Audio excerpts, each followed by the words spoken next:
Okay, this is from Scientology2net.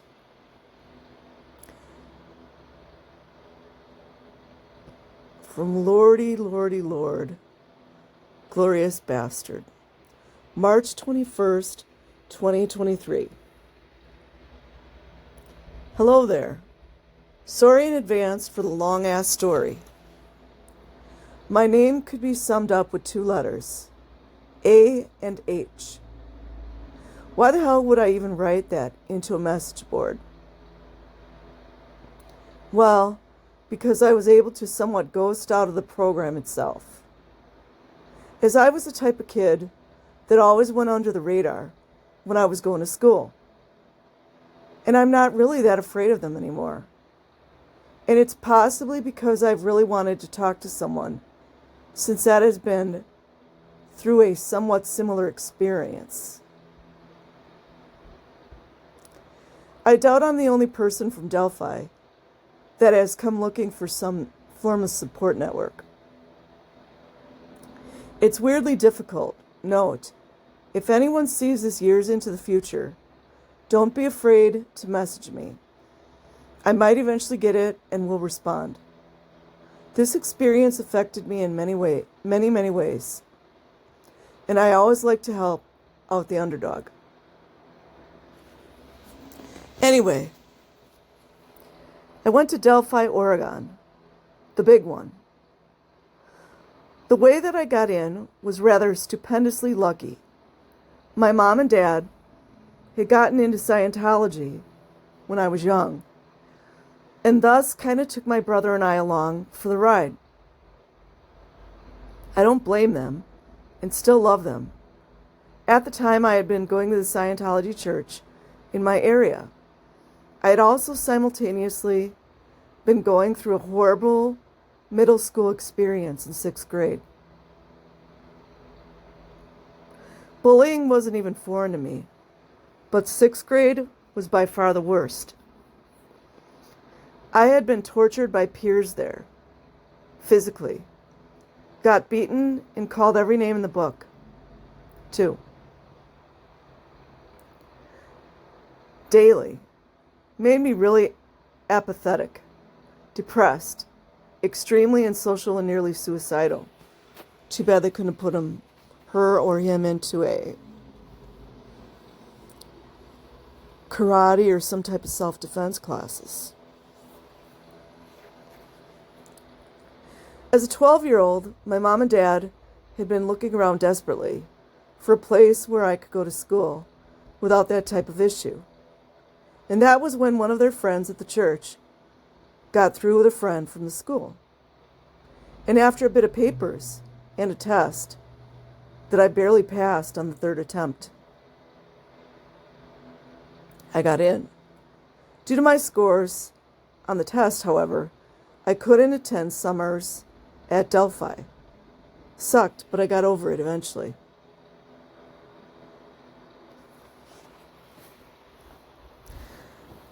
Now, Delphi at Oregon wasn't completely terrible for me, as it did do some positive things. 1. Renewed my belief in myself. 2. Gave me insane work ethic, which helped a ton in oncoming years.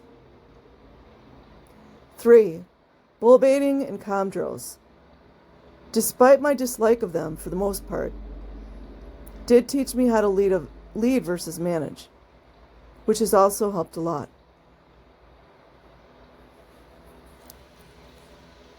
I remember getting bullied for a little while there, but I kept going because it was nowhere near as bad as it was in public school.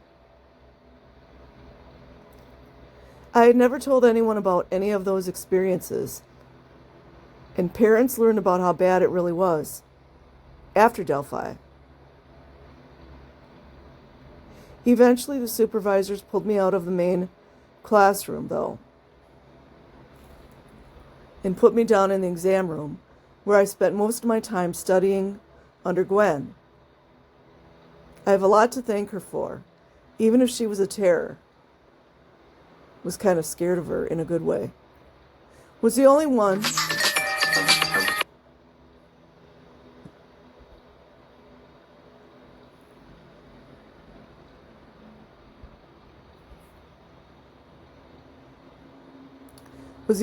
who got me through so many grades so quickly, as I had been set back in my grade quite far. As for the work ethic, I was stuck doing fellowship for most of my years there. It kind of sucked, and I probably wouldn't have had to do it so damn much if it had been cheaper. I even worked a day on the weekends when I started going to upper school. Typical child labor. But at the same time, weighing the bad with the good, I was probably the only one there that was able to manage 7 groups of middle schoolers efficiently and effectively.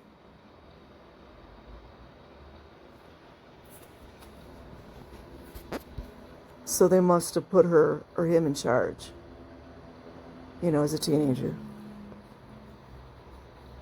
As usual. Positive coping aside, I sometimes wonder about how many of the other things set me back. As an adult, like the fact that I probably desperately needed to talk about the 6th grade hell I faced with a psychologist or therapist. But that, of course, was the Scientologist equivalent of blasphemy. Because boy, oh boy, did that shit screw me up for years. I was 26 when I finally got over all the PTSD and anxiety associated with it. I'm 29 now, still fighting the OCD though.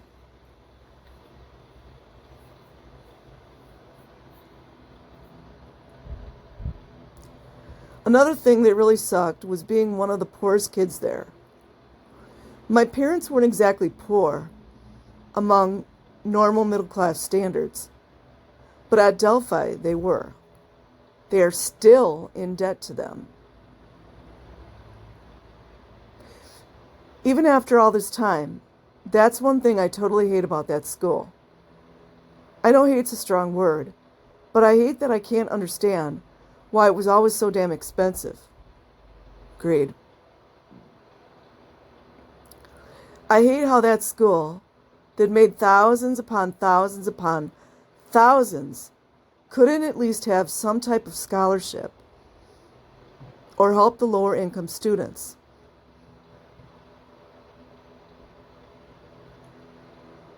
I'm not asking for handouts, but something to make it a little easier for the non-elite students. Scientology will never do that.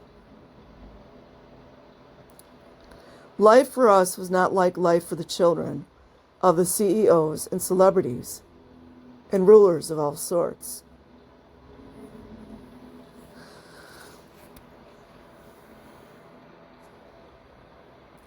We all had to take a mandatory PE class. When I turned 14, that was all I had time for in terms of extracurricular activities.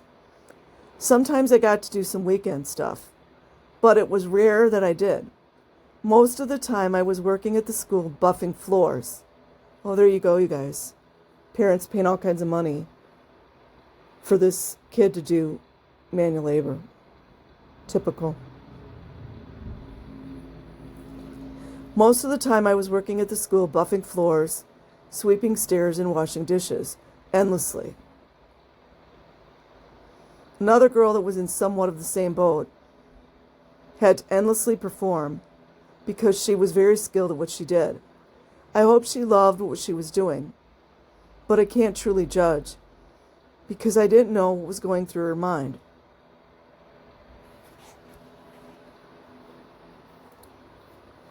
I was always a little understandably jealous of the other kids that got to participate in many of the events that I partially organized or cleaned up. That's disgusting. You see what they did to this kid? That I partially organized or cleaned up after.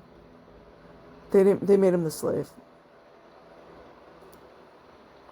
I was always a little angry that I couldn't do the woodworking class, choir, or the music class. So parents are paying all this money, but he can't take all these classes? And try not to snap out. Or even the glorious art class under one of my favorite teachers, Mr. Gill. Mr. Gill. The greatest music teacher of all time. He was the art teacher, but not mean, condescending, unlike the actual music teacher. He who shall not be named, and ironically, had all these wonderful sayings that unknowingly to him later helped me in my music making hobby. I'd usually pass him by whilst sweeping floors in the lower school. Huh, lower school like a lower ranch. Lower conditions, anyone? Which was the basement at the time. And would talk to him here and there.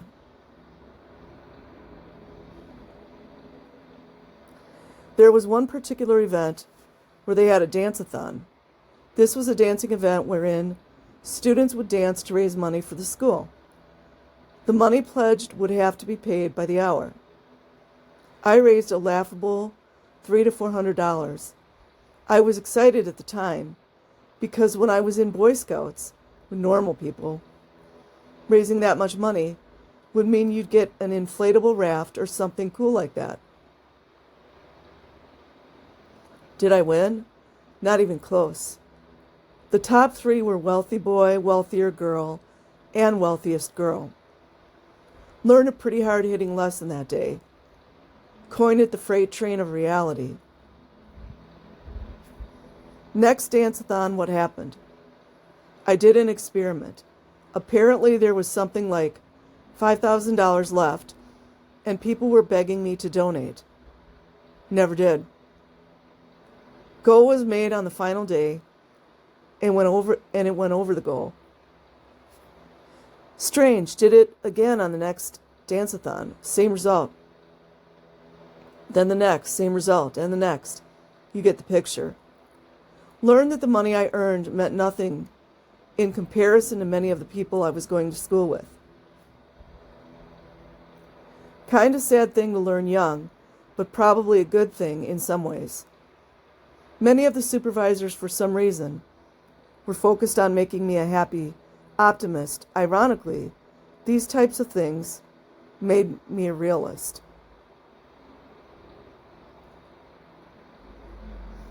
Then come the social things.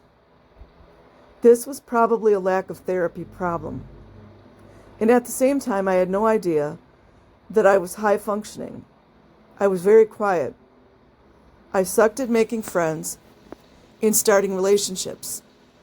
Not that the first didn't happen, but I never dated anyone there.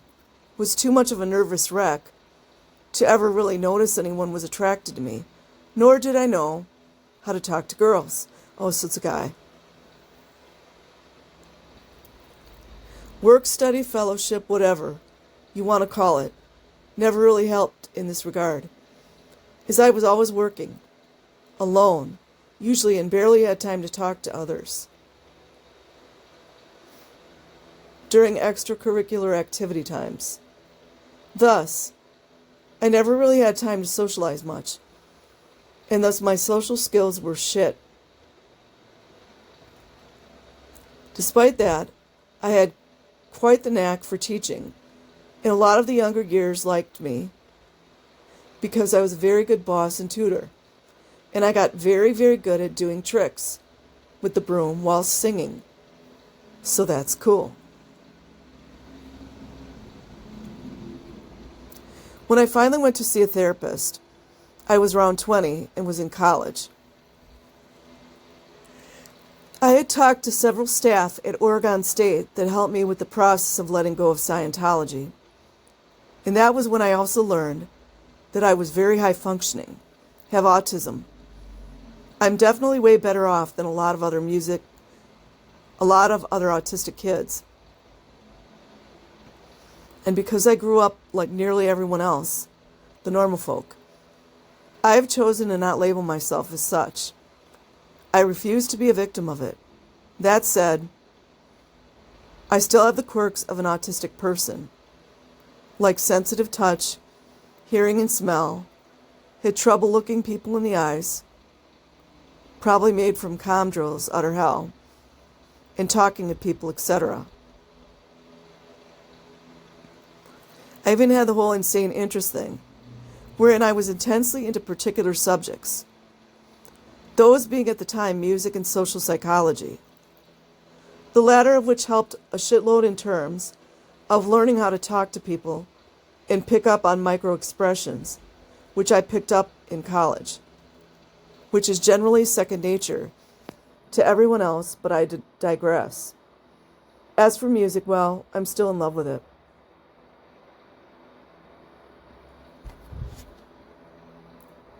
Around 20, I had also still received calls here and there from the Scientology church up in Portland.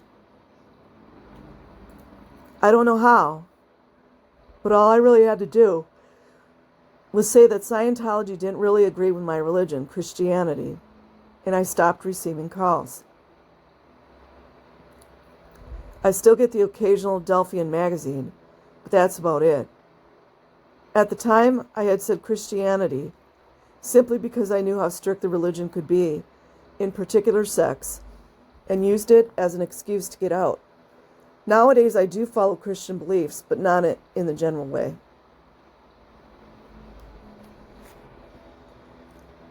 Mom and Dad got out not long after my mom was labeled a suppressive person, and my dad was told to divorce my mom. My dad told them to fuck off, and that was that. See, that's like how you do it. How people could just go along with Scientology, and we're talking about the executives in Scientology, telling people to divorce their wife or their husband. I mean, I know a lot of people go into ethics and all that, but maybe because they were public.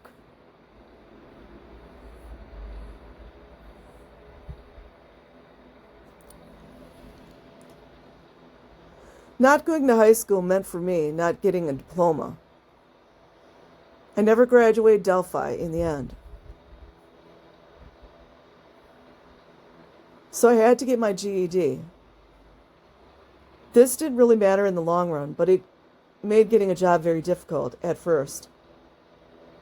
Even if I had been working since I was 12. Typical, right?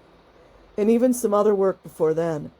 Got accepted to a few colleges, made high grades, and graduated with a history degree, which focused in on the history of American propaganda PR. And a bit of study from those within social crowd psychology. Did it really help find a job? Of course it didn't. But made a lot of things make more sense and helped me find closure. Currently going for IT stuff now. Doing better, but this stuff still bothers me from time to time. I understand that my experience was still probably a lot better than others here, but if anyone sees this that wants to talk to someone that went to the same place and might have had similar experiences out in the open without fear of judgment, I'm here.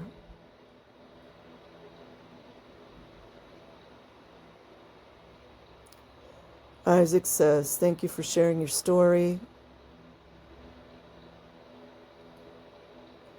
Welcome, thanks for the thanks.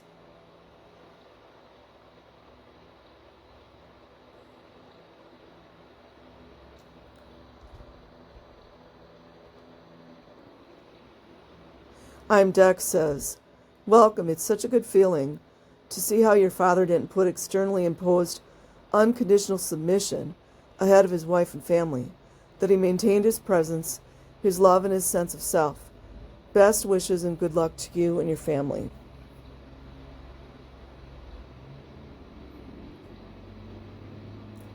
So I will leave a link in the description box. Like and subscribe if you choose. Peace.